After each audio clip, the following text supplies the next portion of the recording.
Les ingénieurs sont les magiciens qui bâtissent 17, notre monde et façonnent notre quotidien. 15, 14. Des avancées extraordinaires ont changé le cours de l'histoire et nous ont menés au-delà des rêves les plus fous de nos ancêtres. Et décollage. Mais derrière chaque nouvelle frontière se cachent des risques inconnus, auxquels notre ambition se heurte avec fracas. Notre soif de l'impossible peut compromettre des réputations, engloutir des fortunes, détruire l'environnement et faucher des vies. Mais les tragédies sont aussi porteuses d'espoir, car elles poussent les ingénieurs à progresser et à s'adapter. Verrouillez les portes. Quelles leçons pouvons-nous tirer de ces erreurs pour le prochain grand pas de l'humanité ?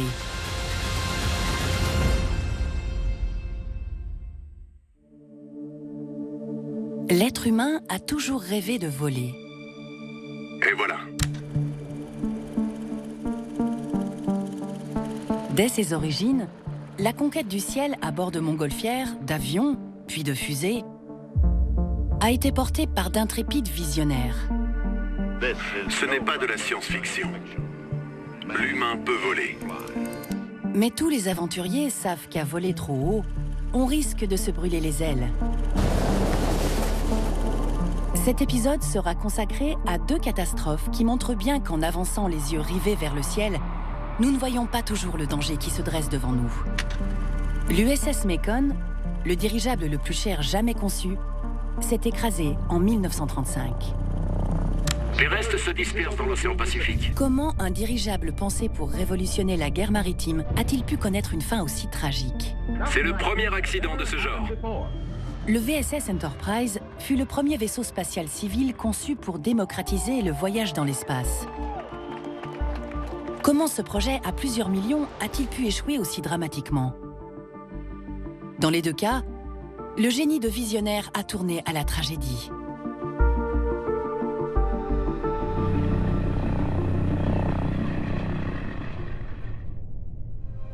Les données recueillies par ce programme de recherche aideront à construire les avions et les engins spatiaux du futur. C'est un grand jour. Aujourd'hui, nous allons dans l'espace. 10, 9, 8, 7, 6, Après l'explosion à plus de 15 000 mètres d'altitude. 4, Nous allons contribuer à l'enquête pour savoir ce qui s'est passé aujourd'hui. 0. Quand on voit le seul gros débris de l'épave, on a du mal à croire qu'un des pilotes d'essai a survécu. Qu'il s'agisse d'accéder aux confins de l'atmosphère terrestre ou de résoudre des problèmes d'alunissage, les recherches sur les vols d'aujourd'hui inspireront les voyages aériens et spatiaux de demain. À ce jour, seuls 500 astronautes hautement formés et qualifiés ont voyagé dans l'espace depuis les premiers vols spatiaux habités, il y a 50 ans environ. L'espace fascine les gens depuis toujours.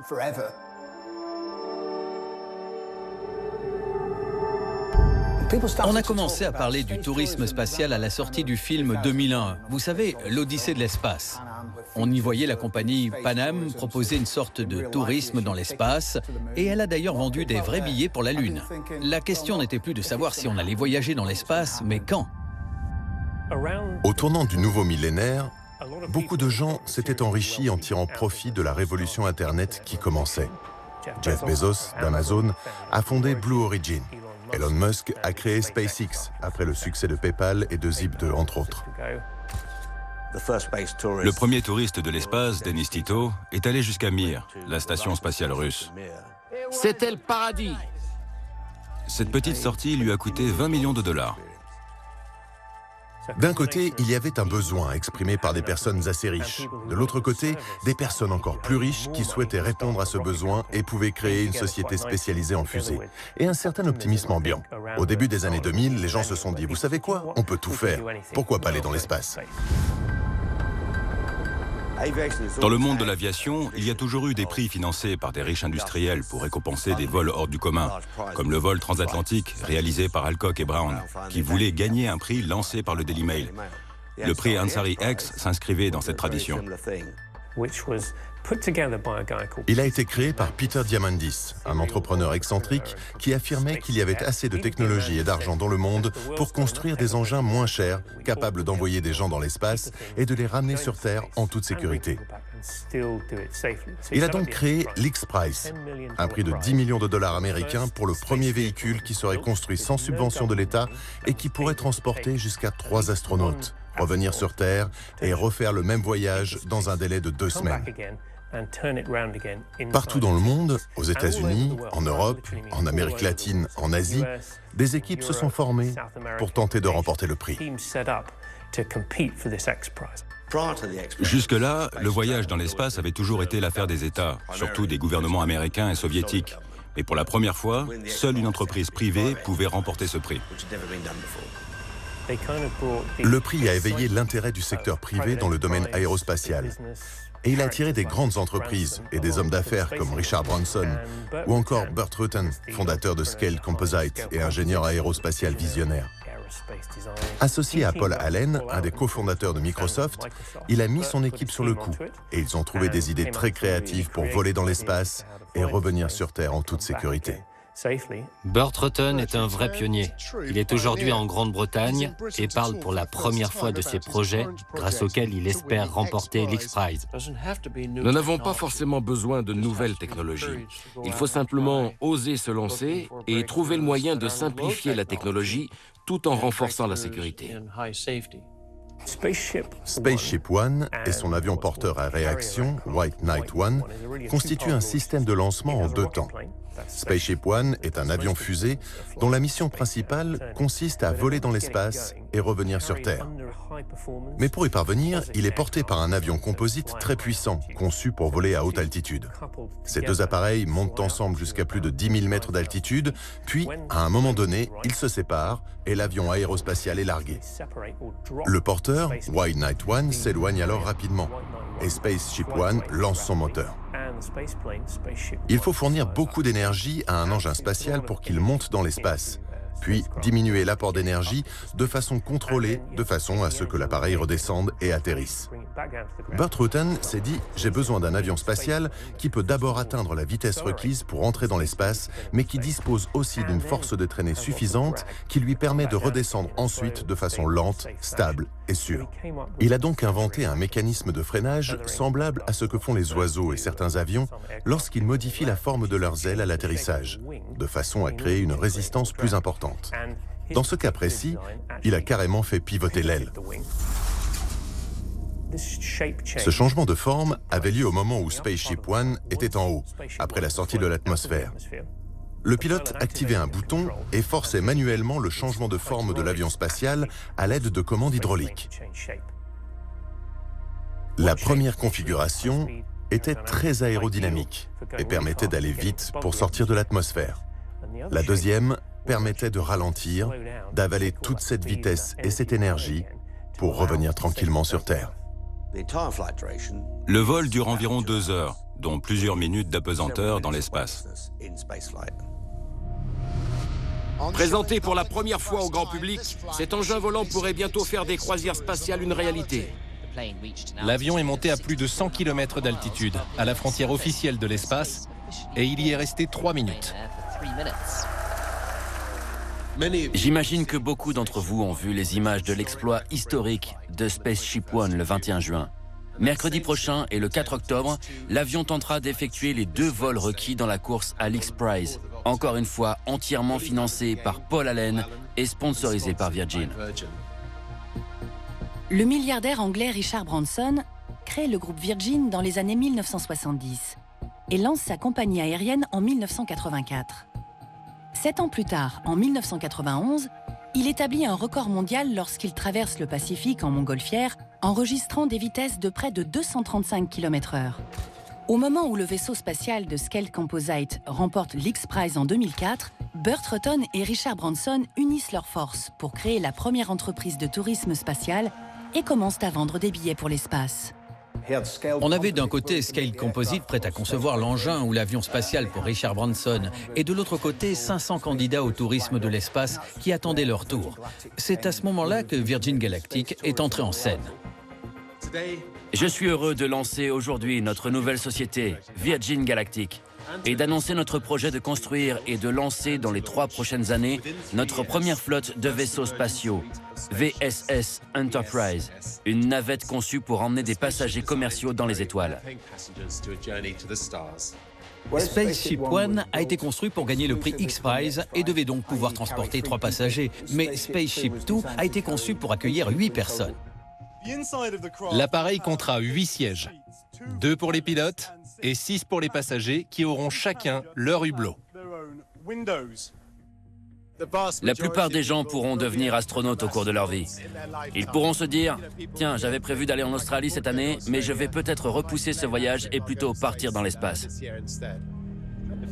Si tout se passe comme prévu, je crois que je serai le 857e humain à aller dans l'espace. C'est quand même fou.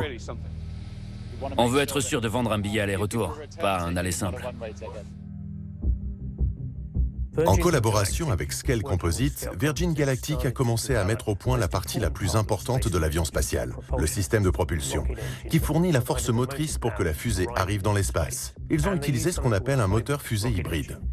Un propulseur hybride fonctionne avec un carburant solide et un oxydant liquide. La fusée a besoin des 2 pour voler. Pour ce projet, l'oxydant était le protoxyde d'azote. En 2007, un malheureux accident s'est produit dans le désert. L'équipe remplissait et vidait un grand réservoir de protoxyde d'azote. Mais personne n'avait anticipé que la chaleur en plein désert favorisait la transformation du comburant liquide comprimé en gaz. Un des réservoirs a explosé, créant des tonnes d'éclats, tuant 3 personnes, faisant plusieurs blessés et retardant le programme de 2 ans. D'ailleurs, quand j'ai rejoint Virgin Galactic en 2009, ils commençaient tout juste à installer le premier propulseur hybride dans Spaceship Two. Quand ils ont vu que ces propulseurs hybrides ne fonctionnaient pas aussi bien qu'ils l'avaient espéré, ils ont changé de carburant.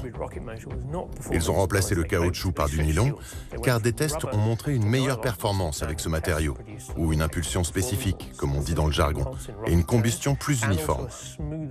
Après ce changement, ils étaient sur le point de réaliser le premier essai du nouveau moteur fusée en 2014. C'était le 3e vol d'essai motorisé de Spaceship Two. Seuls les 2 pilotes d'essai embarqués, le pilote et le copilote. Il n'y avait aucun passager. La journée a plutôt bien commencé.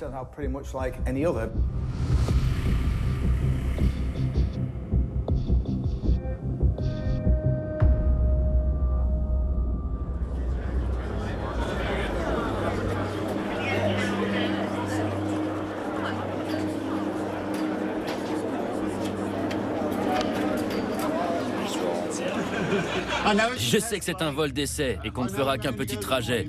Mais avec un peu de chance, on finira par aller dans l'espace un jour.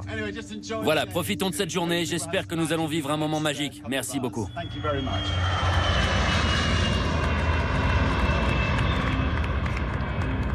Beau décollage de Spaceship Two.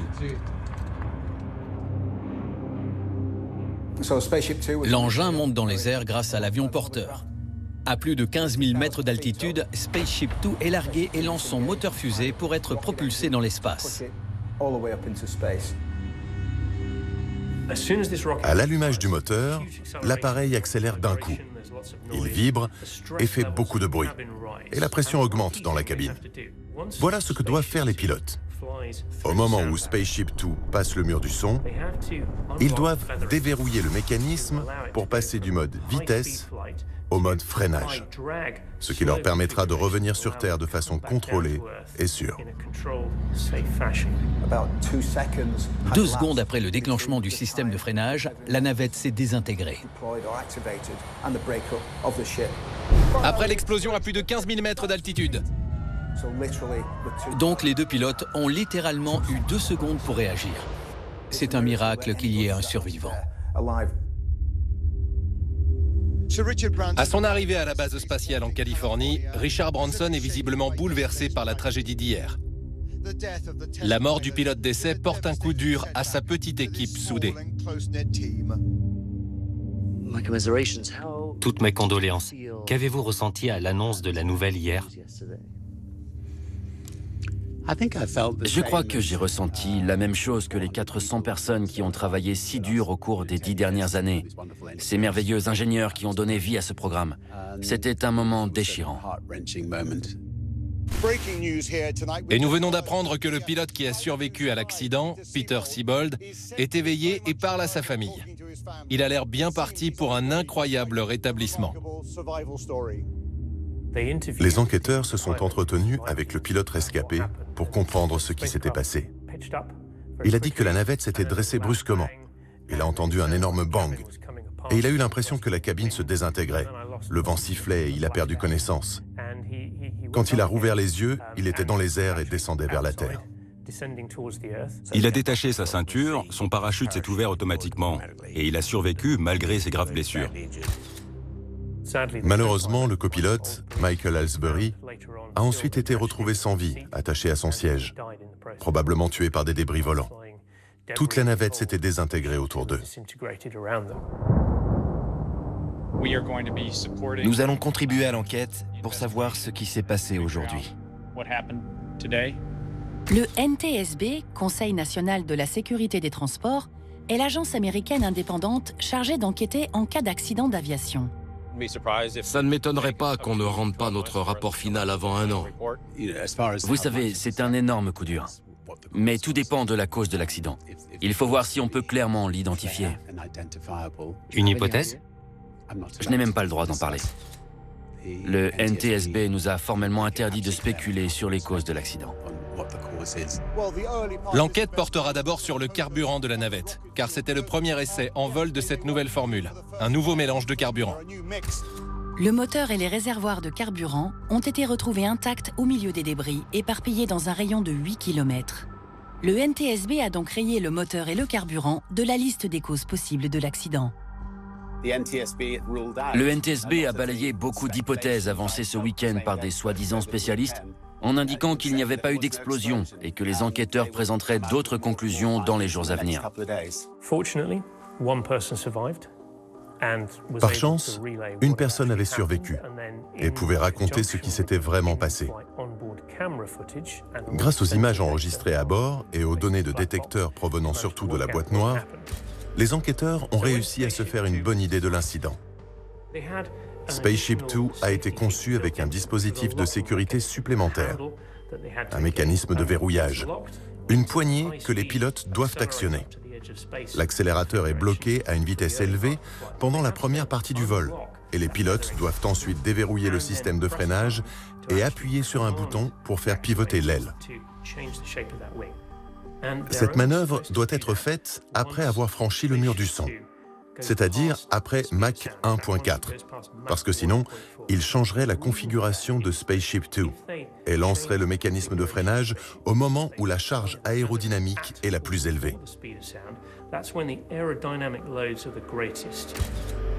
Mais ce jour-là, 10 secondes après l'allumage du moteur fusée, la navette avait atteint 80% de la vitesse du son.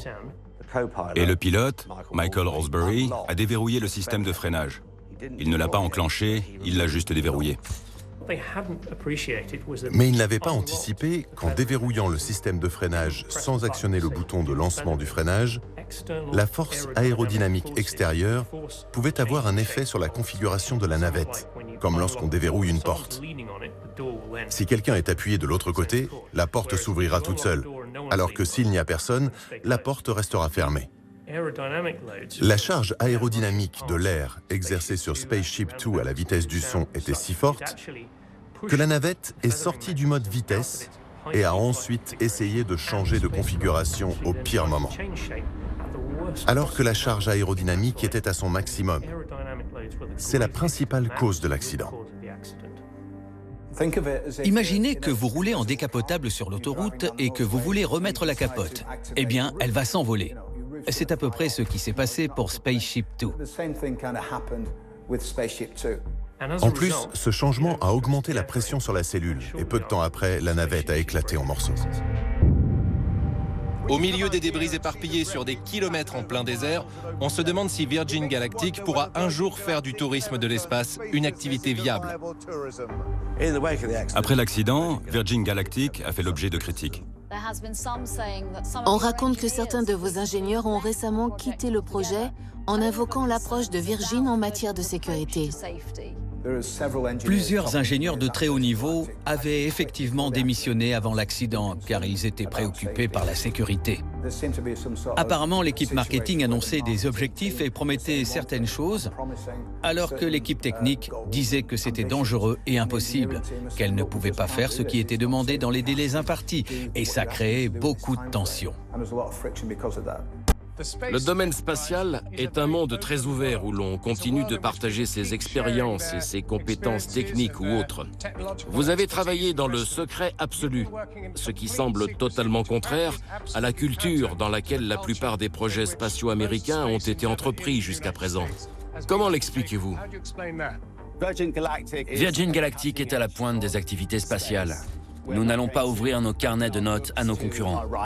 Sous les feux de la critique après l'accident, Virgin Galactic soutient que la question de la sécurité n'a jamais été négligée.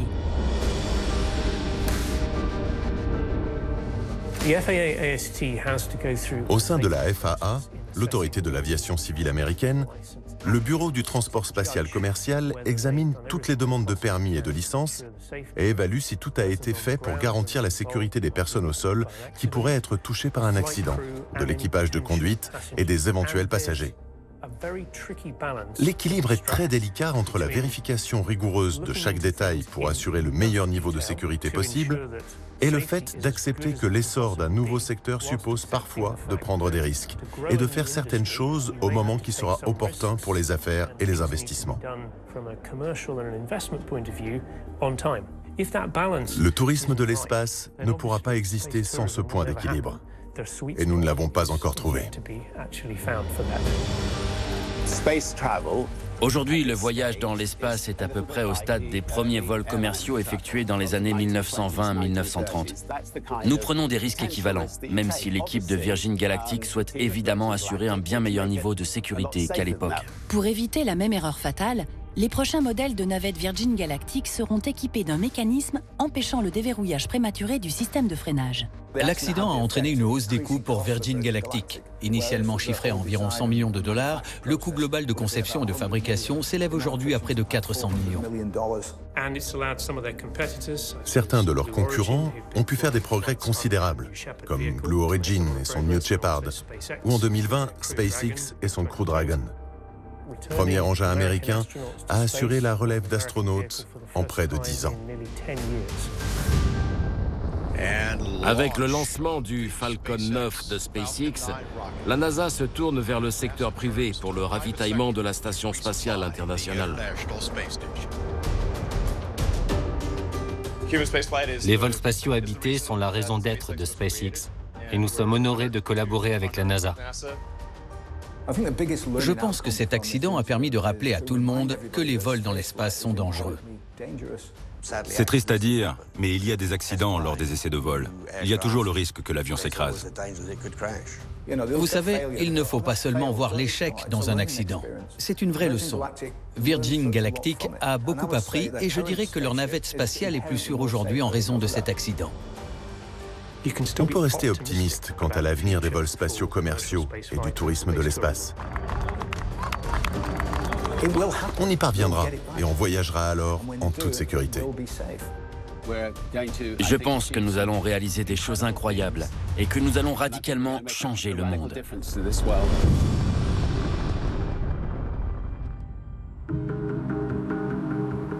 Après la tragédie du VSS Enterprise, l'erreur de pilotage peut aisément être montrée du doigt, mais l'accident aurait pu être évité grâce à des protocoles de sécurité supplémentaires.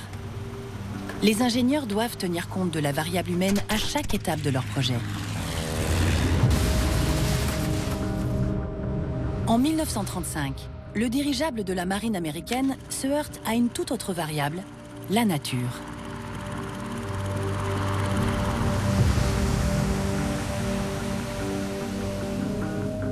L'USS Macon avait été conçu pour révolutionner la guerre. Son histoire dramatique sert encore de leçon aujourd'hui.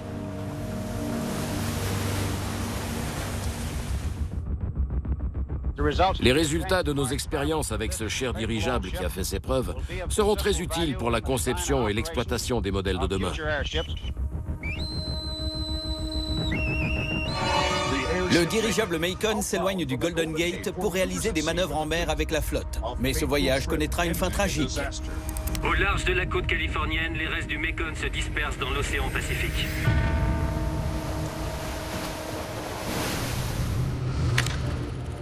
Les vrais débuts de l'aviation occidentale sont marqués par les frères Montgolfier. En coupant ses liens avec la Terre, l'humain parvient à voler et le rêve devient réalité. Les frères utilisaient un ballon à air chaud tandis que d'autres faisaient des essais avec des ballons à gaz à la même époque. Aux États-Unis, on a vu des hommes fabriquer un ballon allongé comme un cigare et le remplir de gaz de ville, principalement de l'hydrogène, pour s'élever dans les airs et épater la galerie. Et les Allemands, bien sûr, ont transposé la technologie des ballons aux dirigeables à enveloppe rigide et souple. En 1909, les Allemands ont lancé la première compagnie aérienne commerciale exploitant les dirigeables du comte Zeppelin. En 1914, ils avaient transporté 34 000 passagers à bord de 1500 vols commerciaux. C'était une entreprise très prometteuse qui allait permettre aux gens de voyager dans les airs de façon sûre, fiable et prévisible. Et ils étaient les seuls à le faire. Les dirigeables incarnaient le futur. La principale différence entre un dirigeable souple et un dirigeable rigide réside dans le maintien de leur forme. Dans le premier cas, il est entièrement assuré par la pression du gaz à l'intérieur de l'enveloppe souple. Dans l'autre, il est assuré par une structure rigide, souvent en aluminium. Les moteurs utilisés pour propulser le dirigeable font tourner des hélices qui poussent l'engin, tandis que des empennages de stabilisation situés à l'arrière le maintiennent dans la bonne direction. Au bout des empennages se trouvent des commandes, les gouvernes de direction et de profondeur, qui permettent de changer le cap ou l'angle d'attaque du dirigeable, comme les services de contrôle des avions que nous avons aujourd'hui. Bientôt, l'expression « plus léger clair » s'appliquera parfaitement à la défense nationale et au transport commercial. Deux usages viennent tout de suite à l'esprit. D'abord, le transport de passagers. Ensuite, l'application militaire et les missions d'exploration pour contrer les forces ennemies.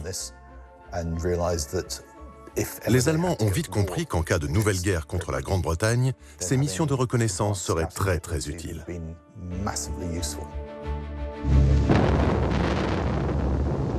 Non, ce ne sont pas des bruitages hollywoodiens, mais bien le concert qui a lieu tous les soirs à Londres, la symphonie de la guerre. La Première Guerre mondiale a tout changé. Pour tous les engins aériens, mais surtout pour les dirigeables. Et ils arrivent.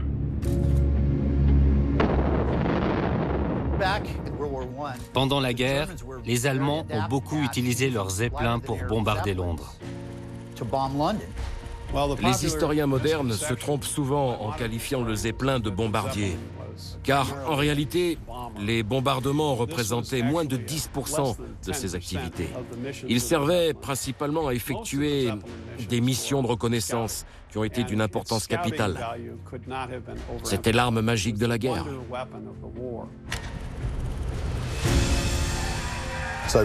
Après la Première Guerre mondiale, le président Wilson avait saisi l'importance de l'aviation et il a beaucoup investi dans la recherche et le développement de ce secteur. Pour la marine, c'était un grand changement de consacrer autant d'argent à des engins plus légers que l'air, plutôt qu'aux navires de guerre. Le rôle de l'aviation dans la guerre et les opérations navales est appelé à grandir. Il est essentiel que la flotte collabore avec nos avions pour la protection de nos communications maritimes.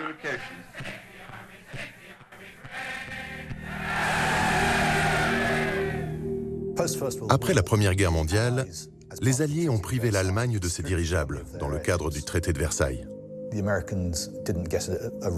Les Américains, qui n'avaient pas de dirigeable à enveloppe rigide, ont contacté la société Zeppelin et ont négocié avec l'accord des Alliés que l'Allemagne leur construirait un dirigeable à titre de réparation. Ce dirigeable, le ZR-3, ou Los Angeles, a ensuite traversé l'Atlantique. La marine américaine n'avait pas le droit de l'utiliser pour des exercices ou pour mettre au point des concepts d'opération. Utilisé à des fins de formation et de recherche, il pourrait inspirer la conception de prochains dirigeables. Le Congrès américain a ensuite reçu une demande concernant 2 grands dirigeables capables de porter des avions, l'USS Akron et l'USS Macon. En 1928, les États-Unis ont commandé 2 nouveaux gigantesques dirigeables. Ces nouveaux dirigeables étaient les rois du ciel. Ils étaient 2 fois plus grands que le célèbre Graf Zeppelin allemand. Le Macon et l'Akron se démarquaient de beaucoup de dirigeables car ils pouvaient transporter des avions, des porte-avions volants en somme. Ils pouvaient transporter 4 Sparrowhawk, des petits avions de chasse, les larguer et les récupérer en vol. Autre grande différence entre le Zeppelin original et le Macon, l'hélium, gaz répandu et produit aux États-Unis, remplace l'hydrogène qui était inflammable. Avec ses 239 mètres de long, le plus grand dirigeable du monde est maintenu dans les airs grâce à 184 000 mètres cubes d'hélium. Mesdames et messieurs, je vous salue depuis l'USS Macon, à 823 mètres du sol. Il a ensuite été utilisé pour des essais de vol programmés, le conduisant à traverser le pays jusqu'en Californie. Le seul passage où le dirigeable rigide à l'hélium pouvait franchir la chaîne de montagnes se trouvait à proximité de Van Horn, au Texas. Il y avait de fortes turbulences. Et elles ont exercé une pression trop importante sur les empennages situés à l'arrière. La structure du dirigeable a été endommagée et réparée de façon temporaire. Les membres de l'équipage ont estimé que les empennages étaient assez résistants pour terminer l'exercice et comptaient sur le fait de ne pas revivre les rudes conditions météorologiques du passage de Van Horn avant de pouvoir réparer l'empennage supérieur. Ils se sont malheureusement trompés.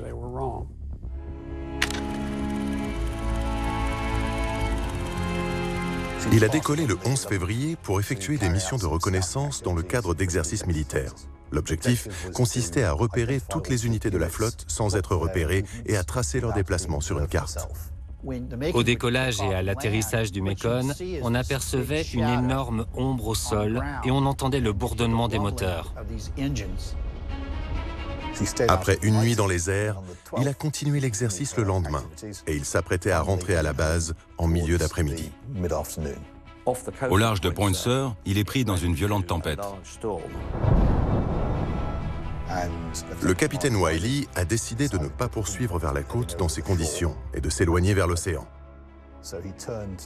Pendant la manœuvre, une énorme rafale a frappé le dirigeable. Les parties de la structure qui avaient été endommagées et partiellement réparées ont lâché. L'empennage supérieur s'est désintégré sous leurs yeux et ils ont perdu le contrôle du Macon.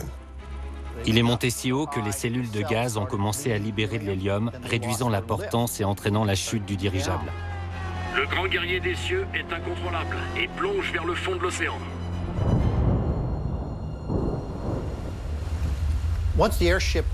Une fois dans l'eau, c'était fini. Il a complètement coulé en 40 minutes, je crois. L'équipage était à l'eau, des flaques d'huile avaient pris feu, et il commençait à faire nuit. Les navires de surface ont secouru les personnes qui flottaient dans l'océan. Les restes du Macon se dispersent dans le Pacifique. C'est la fin du dirigeable. Par chance, seuls 2 hommes ont trouvé la mort sur les 81 membres de l'équipage. Juste avant de toucher l'eau, que le brouillard nous empêchait de voir à plus de 90 mètres d'altitude, l'ordre a été donné de se préparer à l'écrasement. 30 secondes plus tard, le dirigeable a frappé l'eau et je crois que nous avons presque tous été projetés à l'eau.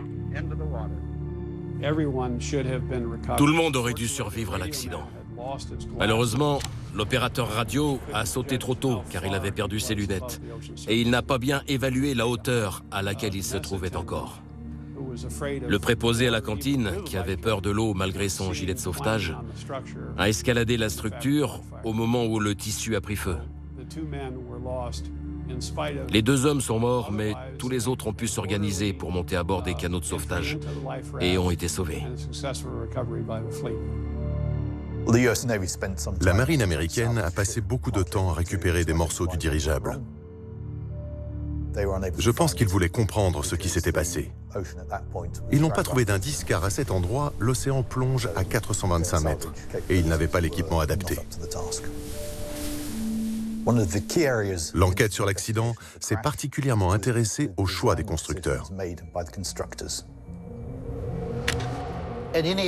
Les bords d'attaque, les gouvernes de direction et les gouvernes de profondeur sont les surfaces qui subissent le plus de pression. En regardant bien, on constate qu'elles sont énormes. En cas de cisaillement du vent, phénomène où l'air peut monter et descendre très rapidement, la structure doit être très solide pour résister à de telles forces. Le Mekon et le Zeppelin allemand n'avaient pas la même structure. Leurs gouvernes étaient fixées différemment au cadre rigide. On sait que la structure de la partie arrière du Mâcon a été basée sur un modèle de dirigeable plus petit. C'était une mauvaise idée car les charges élevées ne pesaient pas au même endroit sur les empennages. Et la partie la plus solide n'était donc pas bien placée sur les empennages du Mâcon et de l'Actron.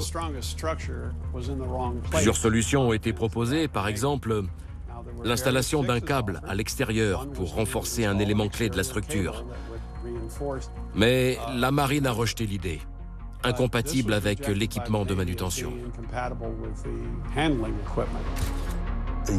Au départ, l'USS Macon avait été conçu pour que les empennages soient fixés aux 3 cadres principaux du dirigeable. Le cadre 0, tout au bout, le cadre 17,5 et le cadre 35.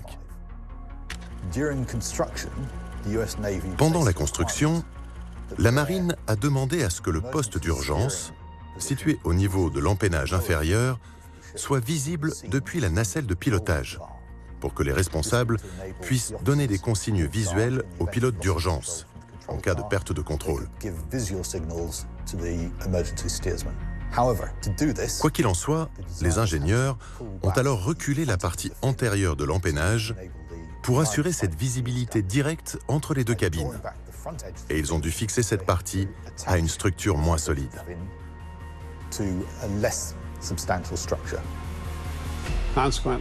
Les empennages n'étaient donc pas assez résistants pour encaisser les charges qui pesaient sur le dirigeable. La structure d'un dirigeable est relativement fragile. Au large de la côte californienne, les restes du Mâcon se dispersent dans l'océan Pacifique. Alors si un dirigeable tombe à l'eau, l'issue est fatale. Il se brise et il est irrécupérable. En juin 1990, le Centre de recherche océanographique de la baie de Monterey, en collaboration avec la marine, a envoyé 3 chercheurs à bord d'un sous-marin afin de localiser les vestiges du Mekon et recueillir des données. Le dirigeable s'est brisé en 2. On voit clairement les 2 grands morceaux au fond de l'eau, à 600 mètres l'un de l'autre à peu près. En revanche, on n'a pas retrouvé de traces de la partie arrière de l'appareil. On ne sait pas si elle se trouve sous une des zones de débris existantes ou dans un des canyons. Les conditions sont rudes à cette profondeur et on ne trouve aucun indice. Le site de l'épave du Mekon se trouve juste en dehors des eaux territoriales. Il a été intégré à une réserve marine fédérale et considéré comme patrimoine culturel. Lorsque j'ai participé à l'expédition de 2006 sur le site de l'épave du Mâcon, j'ai été impressionné de voir à quel point il était proche. À quelques kilomètres près, il aurait pu s'échouer sur la côte. C'est tragique. D'autant plus que le Mâcon était sur le point de rejoindre la base secondaire d'Ewa à Hawaï et aurait dû assurer des missions de reconnaissance pour la flotte du Pacifique depuis la base principale à Pearl Harbor. Bien sûr, on peut se demander ce qui se serait passé à l'arrivée des Japonais par le nord pour attaquer Pearl Harbor. Est-ce que le Mâcon les aurait vus arriver? C'est une des grandes questions qui ressort lorsqu'on se demande si on aurait dû continuer de construire et d'exploiter des dirigeables rigides.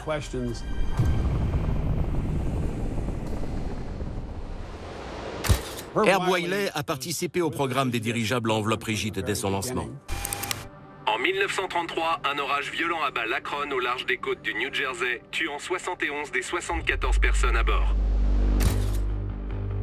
Seules 3 personnes ont survécu à la chute de l'Akron au large du New Jersey en pleine tempête. Le commandant Wiley en faisait partie. Ensuite, il est devenu capitaine du Mekong. Cet homme survit à un premier accident. Il prend les commandes du Mekong et replonge dans l'océan. J'ai du mal à imaginer dans quel état il se trouvait à ce moment-là. Et c'est d'ailleurs lui qui avait vu le potentiel du Mâcon, utilisé comme véritable porte-avions. Claude Swanson, secrétaire d'État, a créé le comité Durand, chargé de faire un état des lieux concernant les dirigeables rigides et de formuler des recommandations. Politiquement parlant, c'est devenu impossible. C'était la Grande Dépression. En ce mardi noir, la bourse de New York s'affole. La Maison-Blanche n'avait pas de commande pour la nouvelle société Zeppelin. Très peu de personnes de pouvoir étaient intéressées et plusieurs s'opposaient, même fermement, à l'idée de construire d'autres dirigeables rigides. Les flammes font rage à l'arrière du dirigeable qui se transforme en enfer. L'accident du Hindenburg, qui survient seulement 3 ans plus tard, en 1937, marque la fin de l'ère des dirigeables. C'est un vrai miracle de compter des survivants après une telle catastrophe. La question est de savoir si on investit davantage pour la prochaine génération, si on tire les leçons des accidents. Est-ce qu'on abandonne, après plus de 100 morts et des dizaines de millions de dollars investis, ou est-ce qu'on apprend de nos erreurs? Est-ce qu'on se lance dans la construction du prochain dirigeable porte-avions de A à Z?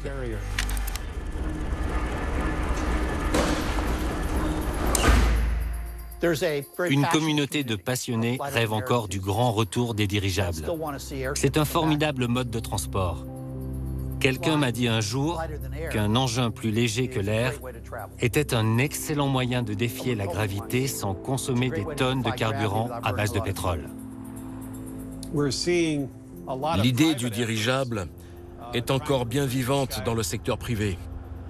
Mais sur le plan économique, l'heure n'est pas à un hélium accessible et bon marché. Mais quand on voit l'efficacité des satellites et des avions d'aujourd'hui, on se rend compte que l'utilisation militaire de dirigeables rigides n'est plus très viable. Et je crois qu'il serait difficile de raviver l'intérêt pour ces appareils.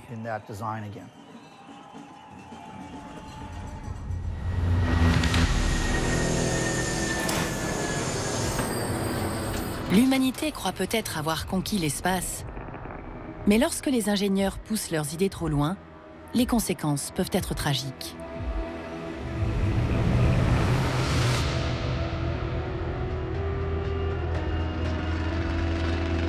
Dans notre quête de prouesse technique,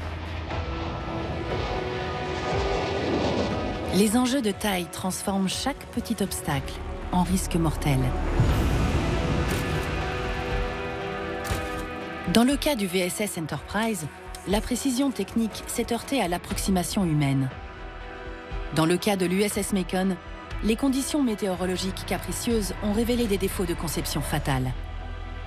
Les leçons tirées de ces catastrophes par la marine américaine, Virgin Galactic et bien d'autres permettent à l'aviation et au voyage spatial de voler plus haut que jamais, vers des exploits toujours plus ambitieux.